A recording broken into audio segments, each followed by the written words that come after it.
ሰላም ጤና ይስጥልኝ ውድ የተከበራችሁ ተመልካቾቻችን ከተወዳጁ ጣቢያችን ብስራት ዩቲዩብ ቻናል ወደ እናንተ የሚደርስ የመረጃ ሰዓት ተጀምሯል። መረጃዎቹን ወደ እናንተ በማድረስ ነው ሰብል አበበ ከእናንተ ጋር የጋራ ቆይታ ማድረግ ይሆናል። ለሰዓቱ የደረሱ ከሀገር ውስጥ እንዲሁም ከባህር ማዶ መረጃ ይዘናል። ወደ ሀገር ውስጥ እናልፋለን። የታሸጉ ምርቶች ተጠቃሚነት በመጨመሩ ታዳጊዎች ለደም ግፊት እየተጋለጡ መሆኑ ተገለጸ። እንደ ግፊት ያሉ ተላላፊ ያልሆኑ በሽታዎች ከእድሜ ጋራ ቁርኝት ያላቸው ሲሆን እድሜ በጨመረ ቁጥር የመከሰት እድላቸውም ሰፊም ነው። ነገር ግን ታዳጊዎች ለዚህ ችግር ተጋላጭ እየሆኑ መምጣታቸውን የጤና ሚኒስቴር አስታውቋል። በሚኒስቴሩ በበሽታዎች መከላከልና መቆጣጠር መሪ ስራ አስፈጻሚ ዶክተር ህይወት ሰለሞን ተላላፊ ያልሆኑ በሽታዎች ከ50 በመቶ በላይ የማህበረሰብ የሞት ምክንያት እየሆኑ መምጣታቸውን ከብስራት ራዲዮ ጋር በነበራቸው ቆይታ ተናግረዋል። የአኗኗር ስርዓት እየተቀረጸ መምጣቱ በተለይ በፋብሪካ ውስጥ ተቀናብረው የሚያልፉ ምግቦችን አዘውትሮ መጠቀም የታዳጊዎችን የግፊት ተጋላጭነት እየጨመረም ይገኛል። በፋብሪካ ተቀናብረው የሚያልፉ ምግቦች ለጤና ጠቃሚ ያልሆኑ ዘይት ያላቸው በመሆናቸው በበሽታው ተጋላጭም ያደርጋሉ። ከነዚህ መካከል ከፍተኛ የጨው መጠን ያላቸው የታሸጉ ምግቦች በስፋት በህፃናትም ሆነ በአዋቂዎች ዘንድ ተመራጭ እየሆኑ መምጣታቸውን ያነሱት ዶክተር ህይወት በተመሳሳይ መልኩ የቅባት አይነቶችም ለጤና ጠንቅ የሆኑ ምግቦች በስፋትም ጥቅም ላይ ሲውሉም ይስተዋላል። በተጨማሪም በመጠጥ ይሁን በደረቅ ምግቦች ላይ የስኳር መጠናቸው ከፍተኛ የሆኑ ምግቦችን ተመራጭ እየሆኑ መጥተዋል። ሌሎች አጋላጭ ምክንያቶች እንዳሉ ሆነው ታዳጊዎች ላይ የሚከሰተው የደም ግፊት ለመከላከል የታሸጉ ምርቶችን አጠቃቀምን ማስተካከል ይገባልም ብለዋል። ልጆቻቸውን የለስላሳ መጠጦችና የታሸጉ ምርቶችን አስይዘው ትምህርት ቤት የሚልኩ ወላጆች ጥንቃቄ እንዲያደርጉ ጥሪም ተላልፏል። 1.4 ቢሊዮን የሚሆኑ የዓለም ሕዝብ ከፍተኛ የሆነ የደም ግፊት ጋራ እንደሚኖርም የጤና ሚኒስቴር መረጃ አመላክቷል ስትል መባወርቅነህ ዘግባለች። 3 ታዳጊ ሴቶችን አታለው ድንበር ለማሻገር የሞከሩ ግለሰቦች በእስራት ተቀጡ።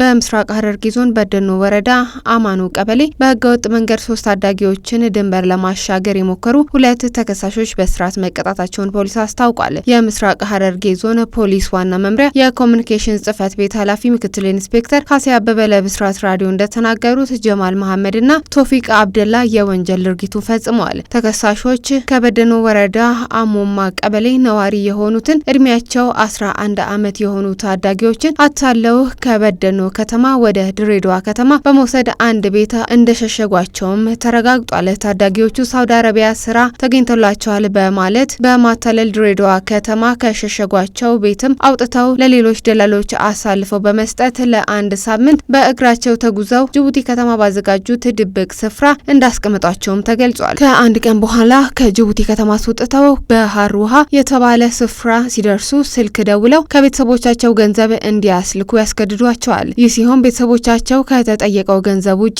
40 ሺህ ብር በተላከው የባንክ አካውንት የሶስቱንም ቤተሰብ የላከ መሆኑንም ምክትል ኢንስፔክተር ካሴም ገልጸዋል። ከሶስቱም ቤተሰቦች የተላከውን 100 ሺህ ብር የተረከቡትና ለጊዜው ያልተያዙ ግለሰቦች 3ቱን ሴቶች በረሃ ላይ ጥለው ተሰውረዋል። ታዳጊዎቹ በረሃ ላይ እያሉ በቀይ መስመር እርዳታ ወደ ትውልድ ስፍራቸውም ተመልሰዋል። ታዳጊዎቹን ወደ ቤተሰቦቻቸው መቀላቀል ተከትሎ ወላጆቻቸው ለፖሊስ የሰጡት መረጃ መሰረት 2 ተከሳሾች በቁጥጥር ስር ውለው ፖሊስም በሁለቱ ተከሳሾች ላይ አስፈላጊውን የማጣራትና የምርመራ ስራ በማስረጃ በማጠናቀቅ ለአቃቤ ሕግም ልኳል። አቃቤ ሕግም በህገ ወጥ የሰዎች ዝውውርና ድንበር የማሻገር ወንጀል ክስ መስርቷል። የክስ መዝገቡን የተመለከተው የምስራቅ ሐረርጌ ዞን ከፍተኛ ፍርድ ቤትም ግንቦት 14 ቀን 2018 ዓ.ም በዋለው ችሎት ሁለቱንም ተከሳሾች በ16 ዓመት እስራትና በ10 ሺህ ብር የገንዘብ መቀጮ እንዲቀጡ ወስኖባቸዋል ስትል ሰማር አለባቸው ዘግባለች።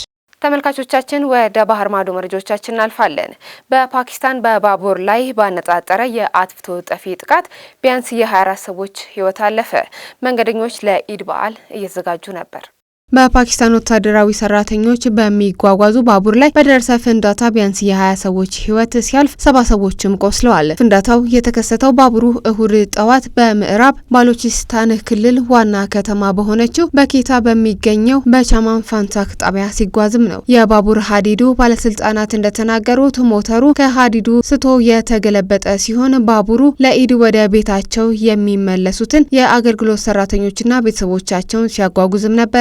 የክልሉ መንግስት ለጥቃቱ ተጠያቂ የሆነው የባሎቺስታን ነጻ አውጪ ጦር ተገንጣይ ቡድን መሆኑንም ገልጾ ድርጊቱን የአጥፍቶ ጠፊ ፍንዳታ ነውም ብሏል። ቡድኑ ለጥቃቱም ኃላፊነቱን ወስዷል። ከስፍራው የተገኙ ምስሎች የተቃጠሉ የባቡር ክፍሎች በአቅራቢያው ያሉ መኪናዎችና ህንጻዎች ላይም የቦምብ ጉዳት መድረሱንም ያሳያል። ባቡሩ እየተንቀሳቀሰ ነበር ፍንዳታው ሲደርስ ተሽከርካሪዎች ነበሩ ሲሉም የአደጋ የአይን እማኝ ናሲር አህመድም ተናግረዋል። እሁድ ፍንዳታው ሲደርስ ቤተሰቦች የተኝተው ነበር። የቤቱ መስኮቶች ሲሰባበሩ በድንጋጤ መንቃታቸውንም አክለዋል። ትራምፕ ለአሜሪካ ተደራዳሪዎች ከኢራን ጋር ለመስማማት አትቸኩሉ ሲሉ ተናገሩ። የዩናይትድ ስቴትስ ፕሬዝዳንት ዶናልድ ትራምፕ ስምምነቱ በቅርቡ ይደርሳል የሚሉ ሀሳብ ከሰጡ በኋላ ተደራዳሪዎች ከኢራን ጋር ለመስማማት እንዳይቸኩሉ መመሪያም ሰጥቻለሁም ብለዋል። በውይይት ላይ ያለው ስምምነት ለ60 ቀናት የሚቆይ የተኩስ አቁም ማራዘሚያ፣ የሆርሙዝ ባህርን እንደገና ለመክፈትና በኢራን የኒውክሌር መርሃ ግብር ላይ ተጨማሪ